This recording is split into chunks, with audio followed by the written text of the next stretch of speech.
Alright, Warner Brothers, we need to have a little talk. You guys just don't like money, do you?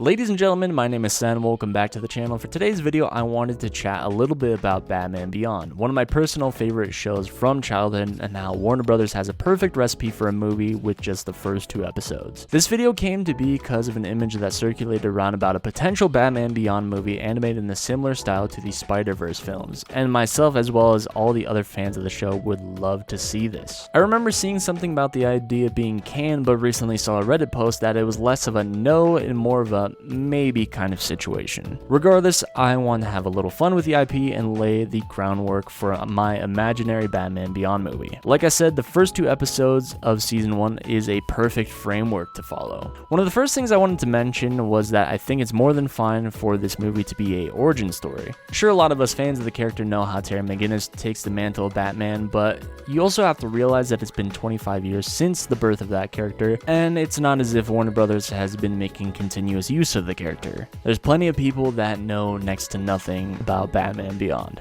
Now, the big question in the room is the voices of these characters. Myself personally, I would love if Will Friedle returned to the voice of Terry. And I had 4 or 5 guys that they could do it, and then Will came in. It was like, oh no, he can really do it. It's hard to say if he would with the passing of Kevin Conroy, but Friedle was so perfect for the role, it's hard for me to imagine anyone else voicing the character. Apart from Terry, a equally important role is of course none other than Bruce Wayne. I think there's plenty of people that could do a halfway decent job in the role. Conroy was of course and will always be my perfect Batman / Bruce Wayne. Who do you think you're talking to, old man? We're the Jokers! Sure you are. I could potentially see someone like Jason O'Mara or even Bruce Greenwood. I would have no objections to either of those actors if they were cast, but I thought it would be a little fun to cast someone who actually wore the cape. Now, you might suspect someone like Bale or Pattinson, considering they are the most recent, but also likely the most popular of the Batmen. You have classics like Keaton, but I'm potentially suggesting Clooney. Hear me out.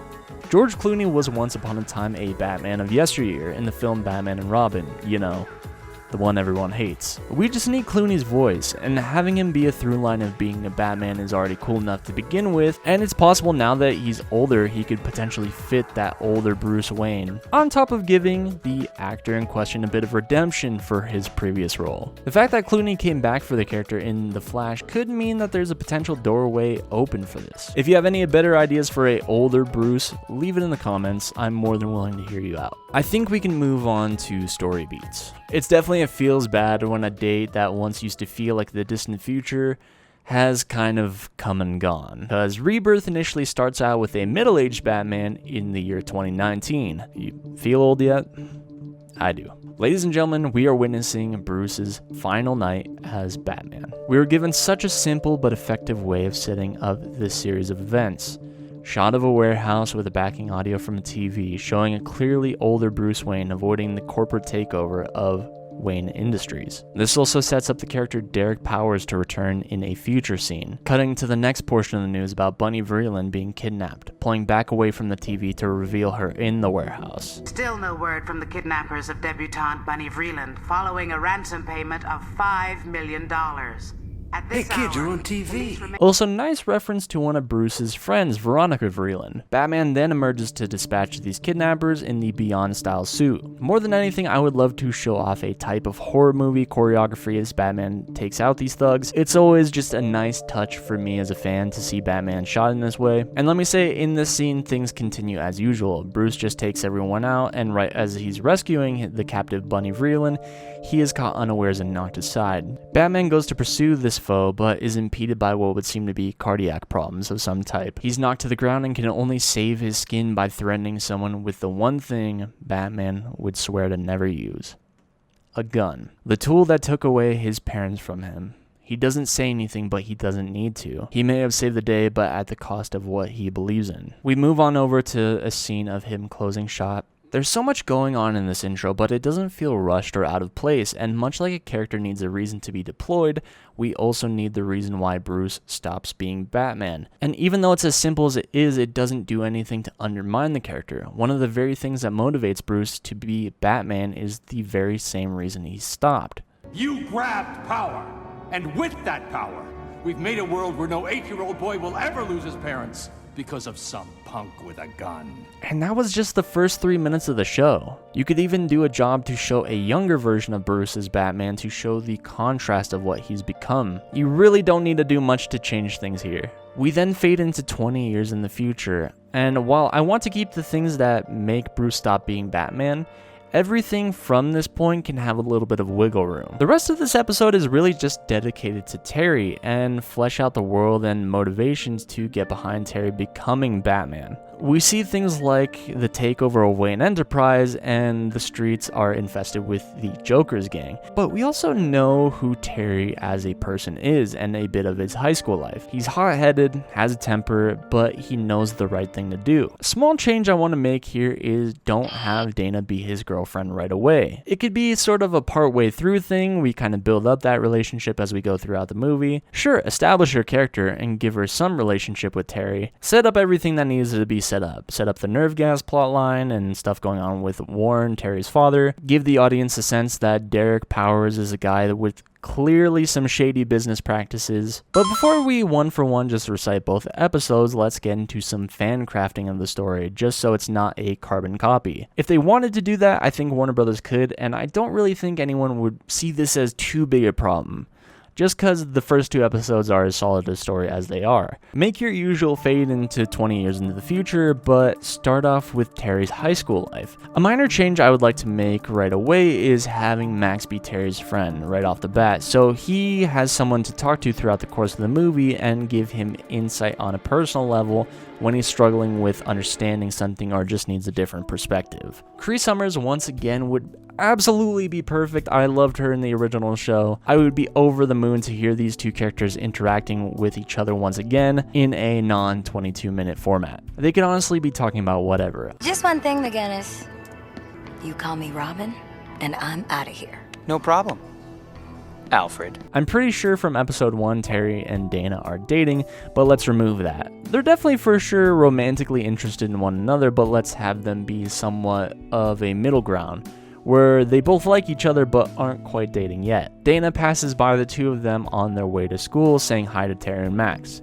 Max says something coy to Terry like, "You know she likes you, right?" "Yeah, I know." "And you know you like her, right?" "Can it, Max?" "Whatever, McGinnis, but no girl's gonna wait around forever." You really don't need a whole lot in this first day, but what you can do apart from getting to know our cast is you can set up the nerve gas plotline here or setting up the Joker's gang. The Joker's gang is the easier to tackle, I would say, so I'm going to start there. What I might recommend is have Terry either walking home or taking the train with Max. Have them run into Dana, have Max say she has to go do a thing because reasons, and have her tell McGinnis not to screw this up. So now we're with Terry and Dana. Can't stress this enough. You do not have to have it be a awkward chemistry thing. Like, there's obviously a connection there, but it's just behind a layer of awkwardness first. That's a bit more of a Spider-Man thing. You can go that route if you wanted to, but you don't have to. Hey, you have blue eyes. I didn't notice without your glasses. You just get contacts? Then when Terry and Dana are chatting, have the Jokers kind of show up into the picture. They could be harassing a random person or maybe even Terry and Dana. It doesn't really matter as long as Terry has a reason to intervene here. This does 2 things. First off, it shows that Terry is a heroic person and belonging of the mantle of Batman, and it also brings Terry and Dana a little closer. Before I move any further, I'm a fan of B plotlines in movies of this nature and wanted to do one for this script. And I was definitely pondering on what would be a good fit for a introductory movie. Now, if you remember some time ago, I said I wanted Clooney to be our old man Bruce Wayne. I thought it'd be fitting if the secondary antagonist would be none other than Mr. Freeze. I felt as if it would be a cool little nod to Clooney because, of course, in Batman and Robin, one of the major villains is Mr. Freeze, played by Arnold Schwarzenegger. If this was the case and Warner Brothers did go with this, I would love to have Vin Diesel voice Victor Freeze. Mr. Freeze could potentially be a lesson here of people can do bad things in the pursuit of something noble. This could also come back on Bruce's character, something like giving people a second chance, I don't know. And it's not out of place to have Mr. Freeze in the story because he was in Batman Beyond. With that said though, I'm actually not going with Mr. Freeze for the story. I'm going to be using Spellbinder. For years, I fought the demons in the heads of those ungrateful little snots. while their coddling parents paid their garbage men more than me. This movie would and should be about Terry and things around him. I feel like Spellbinder's perfect because he starts out as just a unsuspecting guidance counselor at Terry's high school. Let's proceed. After the encounter between Terry, Dana, and the Jokers, Dana gives Terry a kiss on the cheek, inviting him out to a party or a club or something. You, me, tomorrow night, be there. This is an upswing moment for Terry. Terry is over the moon, and then we fade over to Wayne Powers. I'm not sure exactly what you would show here tonight. Obviously some chemical moves and Mr. Fix, but my idea here might be the meeting between Derek Powers and Cosnian Minister of Commerce, Vilmos Egan's. There's going to be a slight change here. Have the initial meeting where Powers shows off the nerve gas with livestock in plant life. Have Egan say something like, "And have there been human trials?" "None so far. Things aren't as liberal in this country. I won't buy this without knowing what my weapon can do." "You wouldn't buy a car without driving it, would you?" "Surely someone like yourself can understand." "How right you are. If you'll excuse me, I have some things to prepare for a rather unfortunate accident today." Something like this would perfectly set up Warren's coworker Harry getting exposed to the nerve gas and showing what lengths Derek Powers would go to make a deal. And it also gets the wheels turning with Warren McGinnis. Speaking of Warren, I want the rest of night one to be something tied to Terry and his dad. I really don't know what. My heart is telling me that I don't want the only time you see them together to be them fighting, but I also can't help but to feel like it's the direction things need to go to make night 2 hit even harder. Let me know what you're feeling in the comments below. What's the nature of Terry and Warren's relationship on night 1? Something I'm adding in after the fact is that we actually need to see Spellbinder to get some of the wheels turning a little cleaner. I recommend a similar fashion to when he first showed up, so for this I'm going to be using Terry and Dana's friend Chelsea. I think a good direction to go is to have her and her father arguing about something, have her walk off to her bedroom balcony and be met with the Spellbinder, and all you need is a simple white flash. Alright, day 2. I want to keep the bit of wrestling between Nelson and Terry in here, so it could be Max, Dana, and their friend Chelsea walking to the gym like usual, and of course the fight breaks out as usual. If you don't know Nelson, he's your typical jock douchebag type. Thinking about it, you can show Nelson off on day 1, picking on someone like maybe even Willie Watt to set up his character, and to have Terry help out Willie. Once again, you would double down here that Terry has a good heart and is worthy of the mantle of Batman. Back to day 2 though. I really want the wrestling scene to go as it did before. Funny, you remind me of a Joker I met this morning, except he was prettier. But the change here is Terry is sent to the guidance counselor, Ira Billings. Fans of the show already know who this is, but for the people that don't, have him be a unsuspecting, relatable guy, and have him be a down-to-earth dude with Terry. While Spellbinder is still a piece of shit dude that preys on innocent teens, I want there to be some subtext to the conversation that kind of has Terry reflect on something from this. I don't want this conversation to only be good vibes. I think Billings should be kind of on his usual work and wrongdoings by trying to suss out if Terry's family is worth hitting up for any kind of score, potentially. Things must be difficult for you and your father, working all the time for someone like Derek Powers. You might be well off, but not much time to see your dad. You're right, I don't really see him much these days. Even when he's not working, he's working.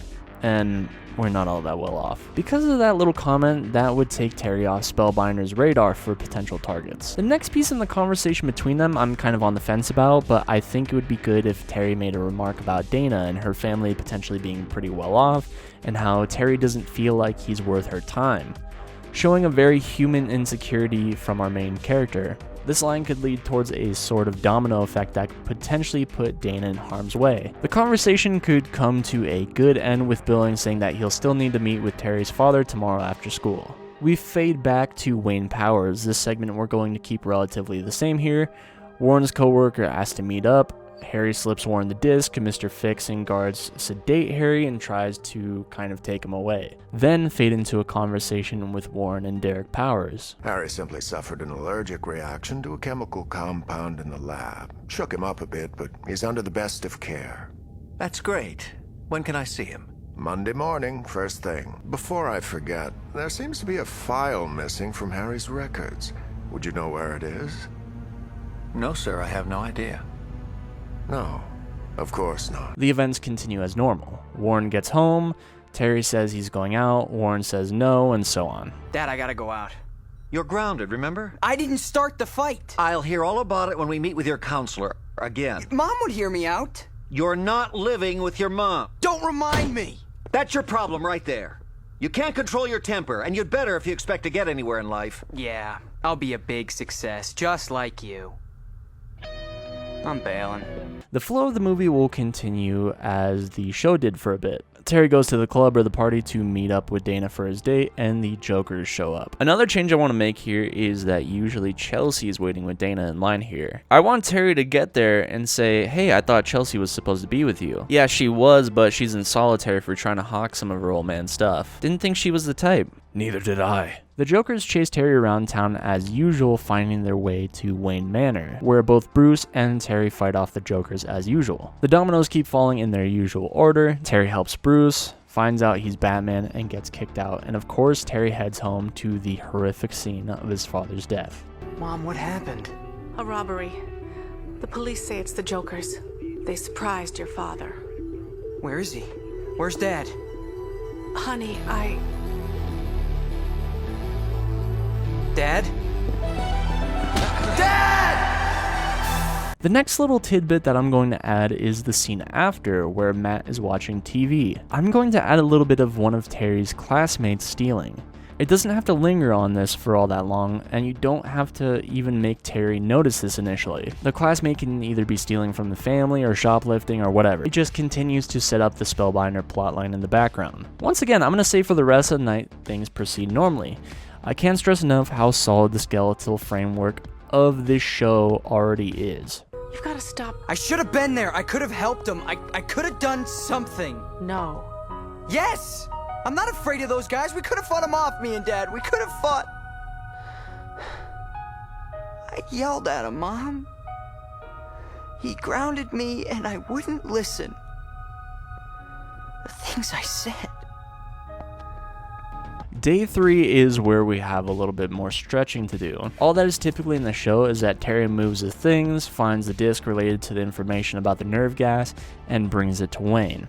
After that, that's the end of episode 1, but let's flesh things out a bit more, and I'm actually going to be stealing a beat from The Amazing Spider-Man. Day 3 begins, and Terry gets to school by himself. There's whispers that go on throughout the halls because everyone knows what happened, and the first person to approach Terry is Nelson of all people. Terry lashes out and pushes Nelson against the lockers, and all Nelson says is "I'm sorry." Terry lets go and runs off, passing by Max and Dana. Max nudges Dana to chase after Terry, and she finds him secluded in something like gym with no lights and comforts him. All he says is, "How'd you find me?" McGinnis, I've known you since we were kids, and have her share something insightful about their childhood. Anytime you were mad, sad, or embarrassed, it didn't matter. You'd always run off to be alone. And there's nowhere more alone than the gym first thing in the morning. Dana comforts Terry and asks if he wants to cut class, saying that she can help him with his things. They head over to Terry's, and on the way, Dana can mention something about students that were potentially caught stealing, and say something like another student was likely out for the same thing.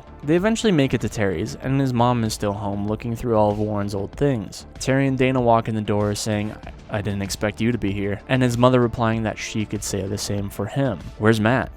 "At school, where you should be. I'm sorry. I had to get out of there." Mary doesn't have to berate him. Just silently understand.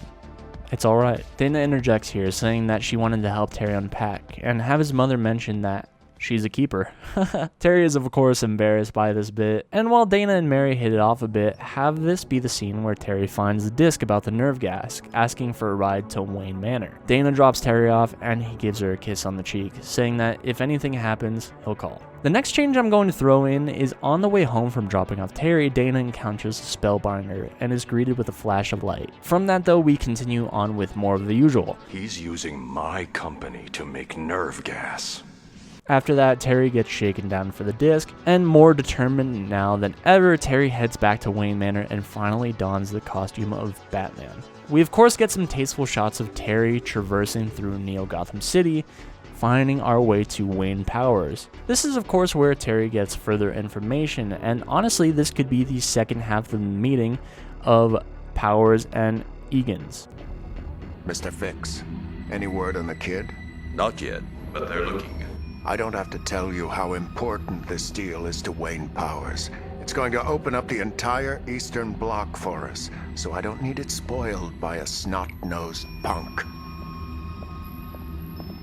I took care of his old man, didn't I? A little early for Halloween. But just in time for fall. Okay, I like this line, but what are the guards doing up there? Like, it's totally fine if you want to throw a surveillance vehicle up there, but I just don't know why they're there. As a result of the surveillance vehicle, the same things can be happening. Terry still flees to the docks while being fired at, and Wayne argues with him over the comms and is left frozen from a built-in defense system. Wayne, they're gonna kill me. Powers is shipping out the virus tonight. It's gotta be stopped. I'll call the police. Let them handle it. I can do it. I'll shut down the suit again. And this time, it'll be for good. I read up on you, Mr. Wayne. I know how you lost your folks. The guy who murdered my dad is on that transport. This is my one chance to nail him.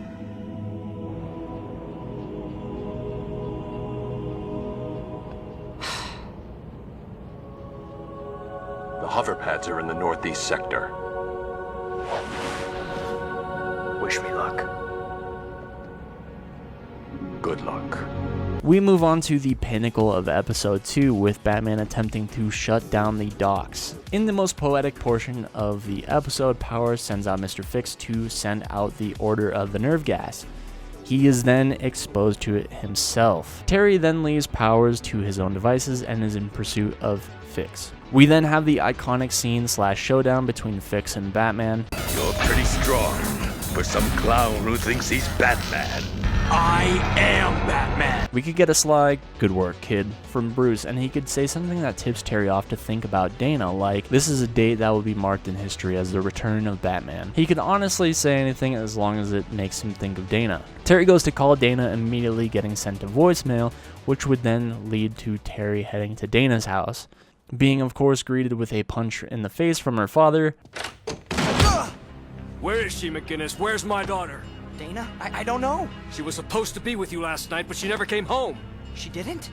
Mr. Tan, you gotta believe me, I have no idea what— McGinnis, I warned her you were nothing but trouble. If anything's happened to her, I swear, I'll be back.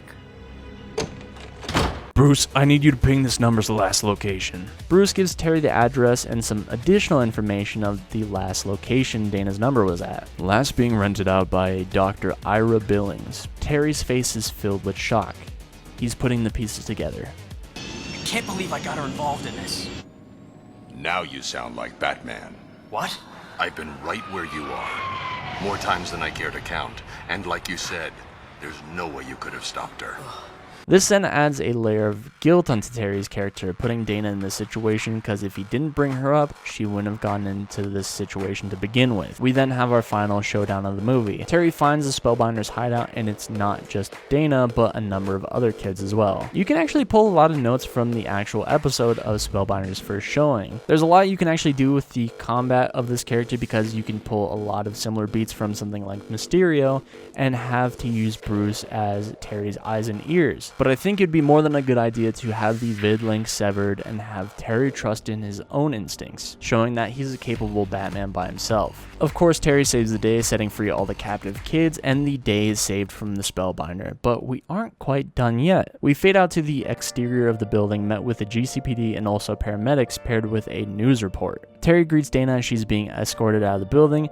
They end up greeting each other with a hug, romantically staring each other in the eyes, of course, and ending with a kiss. Terry and Dana walk home as he wraps his jacket around her, and we can't end on too good of a note because we are greeted with Dana's father. "You stay away from my daughter, McGinnis," and have Dana defend him, saying that Terry had nothing to do with this. "I'll see you soon, Terry." Terry ends the night with a smile, and we fade on to the usual scene of him being passed out on his bed. I hope you don't mind milk. We're out of cream. I prefer it. Terrence, sorry to get you up so early. You never told me you knew Bruce Wayne.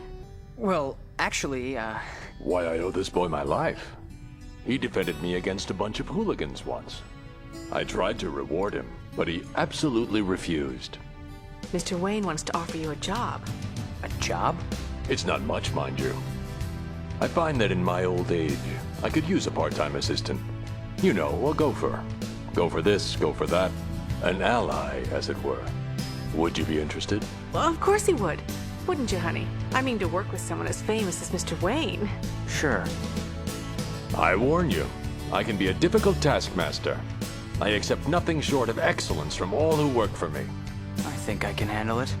Very good then, Mr. McGinnis. Welcome to my world.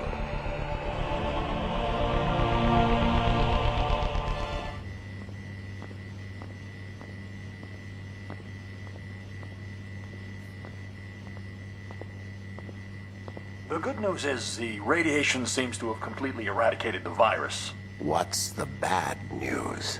Kill the radiation, please.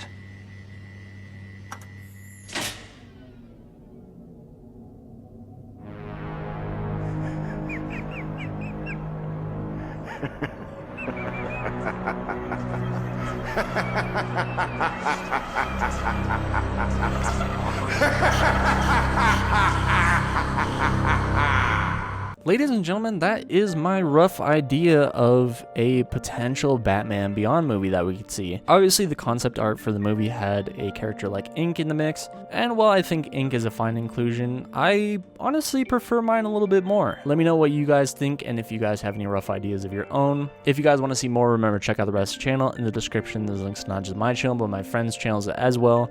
Anyways, I'll see you guys later. Peace.